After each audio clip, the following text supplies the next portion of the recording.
We'll be announcing the tariffs on Canada and Mexico for a number of reasons.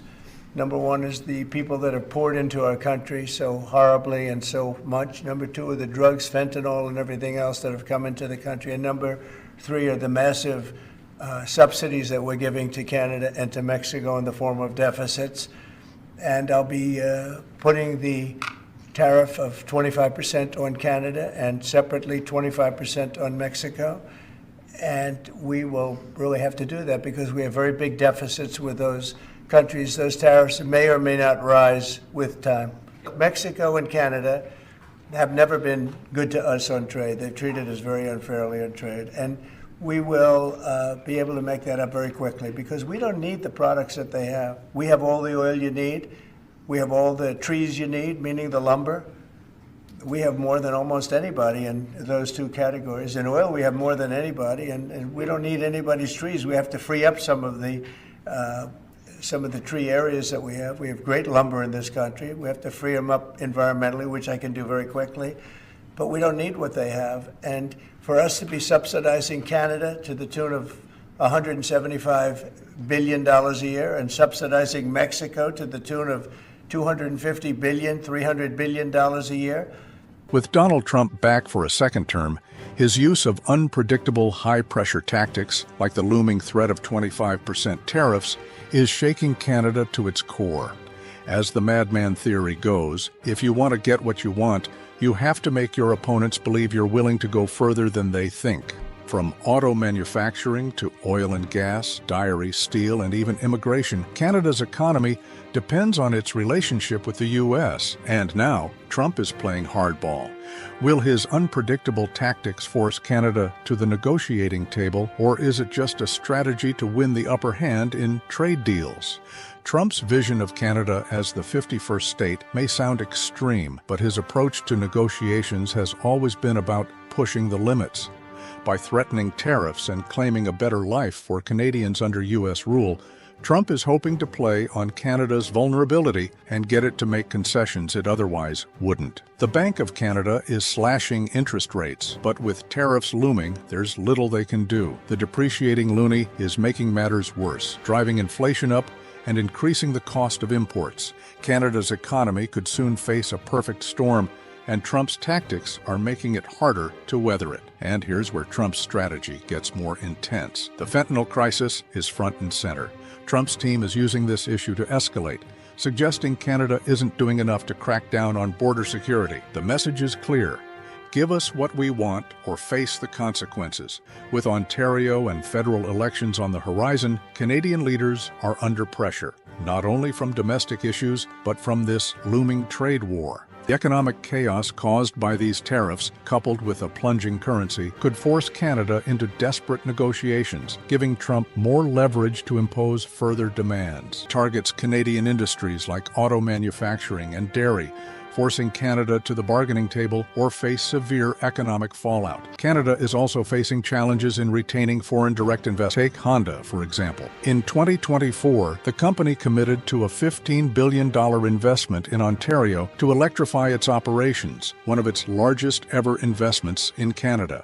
This included creating electric vehicle assembly and battery manufacturing plants. But now, with Trump's tariffs on Canadian-made EVs on the horizon, along with the possible end of EV mandates and government buyer incentives, Honda's Alliston plant, which exports 80% of its vehicles, faces major risks. Trump's unpredictable, high-pressure tactics, reflective of his madman theory approach, only add to the uncertainty. It may force Honda and other companies to reconsider their future in Canada. As Canadian elections loom, the stakes couldn't be higher. With Trump's tariffs potentially hitting Canada, Prime Minister Justin Trudeau and other leaders are scrambling to manage both domestic pressures and the escalating trade conflict. Trump's unpredictable behavior is making it harder for Canadian officials to plot their next move, leaving the country at the mercy of his high-risk tactics. With tariffs threatening to disrupt Canada's industries, the risk of inflation, rising unemployment, and a deepening housing crisis crisis is becoming more real by the day. If Trump's tactics succeed in destabilizing Canada's economy, the possibility of a prolonged recession grows. This isn't just a trade dispute, it's a high-stakes negotiation where the outcome could change Canada's future. Canada's future is hanging in the balance. Will Trump's madman theory push Canada to the brink, or will Canadian leaders find a way to hold firm against the pressure? Trudeau strikes back. Canada's stand against Trump's tariffs. Tonight,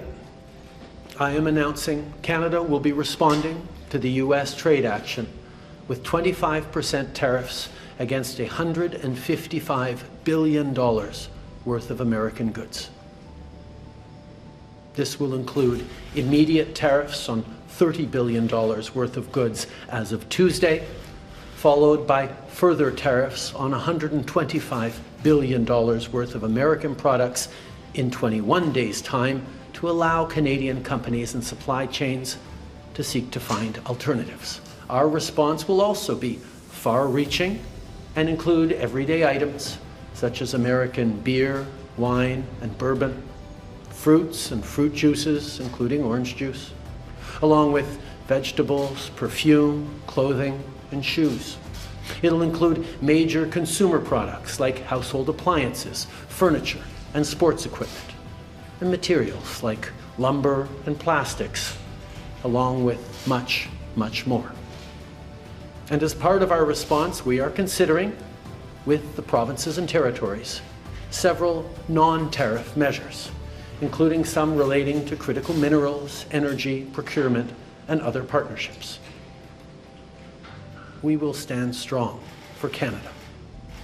We will stand strong to ensure our countries continue to be the best neighbors in the world.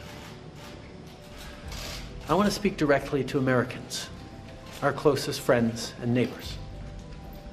This is a choice that, yes, will harm Canadians, but beyond that, it will have real consequences for you, the American people. As I have consistently said, tariffs against Canada will put your jobs at risk, potentially shutting down American auto assembly plants and other manufacturing facilities. They will raise costs for you, including food at the grocery stores and gas at the pump. They will impede your access to an affordable supply of vital goods crucial for U.S. security, such as nickel, potash, uranium, steel, and aluminum. They will violate the free trade agreement that the President and I, along with our Mexican partner, negotiated and signed a few years ago. Together, we've built the most successful economic, military, and security partnership the world has ever seen. A relationship that has been the envy of the world. Yes, we've had our differences in the past, but we've always found a way to get past them. As I've said before, if President Trump wants to usher in a new golden age for the United States, the better path is to partner with Canada, not to punish us. The economic impact of Trump's 25% tariffs on Canada. What you need to know. Will Trump's tariffs sink Canada's economy? Imagine waking up tomorrow and suddenly everything you buy from cars to your morning coffee costs 25% more. But that's not all. Canada is already struggling with slow economic growth, a housing crisis, and a growing unemployment rate. And to top it all off, immigration has become a vital lifeline for Canada's economy. So, what happens if Trump's tariffs cut off that lifeline too? Let's understand tariffs and their economic impact. Let's start with the basics. What's a tariff? It's essentially a tax on imported goods. Think of it like a price hike imposed by a government on products coming from other countries. So, if Trump slaps a 25% tariff on Canadian steel, that means American manufacturers would pay 25% more for that steel. And guess who's going to feel it? Canadian consumer. And the American consumer too, as these costs usually trickle down. But why would a country do this? Tariffs are meant to protect local industries by making imported goods more expensive, nudging consumers to buy local products instead. In theory, it creates jobs at home by boosting domestic manufacturing. But here's the thing. Higher prices don't just hurt consumers, they hurt the economy. And in Canada, this is a big deal. So now, is there any economic fallout for Canada? According to recent reports, these tariffs could cut half a percentage point off Canada's GDP. That's a major hit, especially when we're already dealing with slow economic growth. In fact, G0 Media predicts that Canada will see higher inflation and job losses, particularly in the auto and manufacturing sectors. Let's see a chart showing the projected GDP decline and inflation rise. Canada's economy is already under pressure. We are relying heavily on immigrant labor,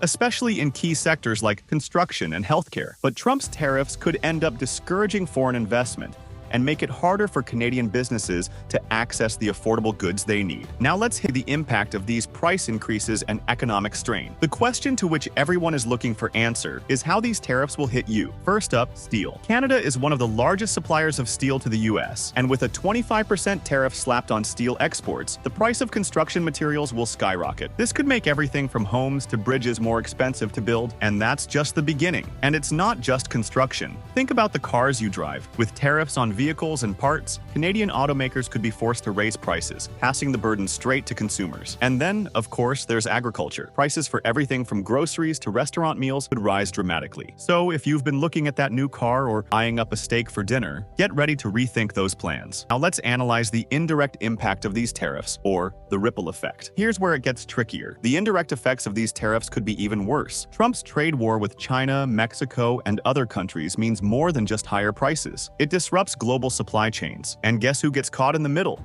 That's right, Canada. Here is the global map showing how US tariffs impact Canada, Mexico, and China. As reported by ICIS in November 2024, the knock-on effects could mean higher inflation rates in Canada, as the costs of goods from China and Mexico, which Canadians also rely on, get more expensive. Add to that the chaos in international trade, and you've got a recipe for disaster. So, what does this all mean for Canada? The forecasts aren't pretty. The G0 Media analysis suggests that the tariffs could shave off nearly half a percentage point from Canada's GDP. And inflation? It's expected to climb sharply, with consumers seeing higher prices across the board. In short, these tariffs could cost Canada billions of dollars in lost trade, higher production costs, and increased consumer prices. Canadians will surely feel the impact in their wallets. If tariffs go up, expect prices to soar. Cars, home appliances, even things like grocery prices, all could be 25% more expensive. If you're in the housing market, forget it. With inflation rising, the cost of construction materials will climb, and those sky-high house prices will only get higher. Here is the infographic of rising prices across various sectors: cars, housing, groceries. But it's not just the consumer products you'll notice, it's also job insecurity. According to economists from ICIS, Canadian companies that rely on cross-border trade could find themselves losing market share or even moving production to cheaper regions. What does that mean? Job cuts, layoffs, and higher unemployment. Now,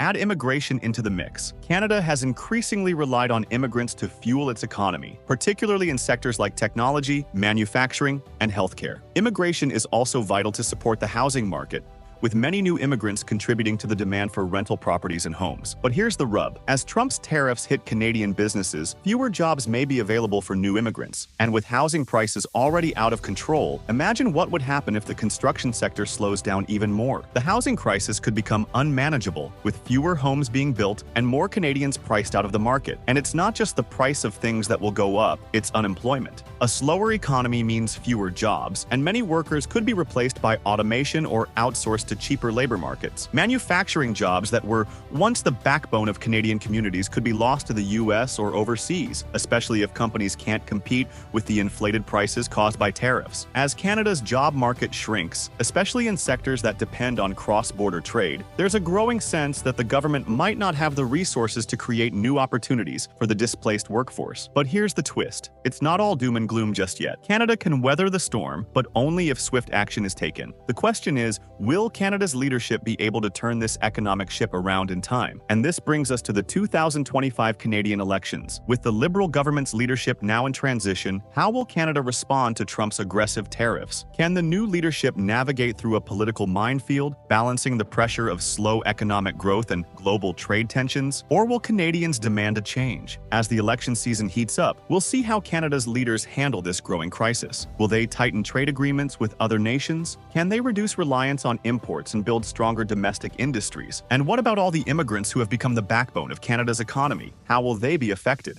Trump's tariffs are about to test Canada like never before. With economic uncertainty, the housing crisis, and a growing unemployment rate, Canada's future is hanging in the balance. So what will the government do next? Will the new leadership keep its cool, or will these tariffs shake up the Canadian economy in ways we can't predict? What will Canada do next? Hit that like button and subscribe so you don't miss our next deep dive into Canada's economic survival under Trump's tariffs and the 2025 election battle. Stay tuned for more updates and insights. We've got you covered.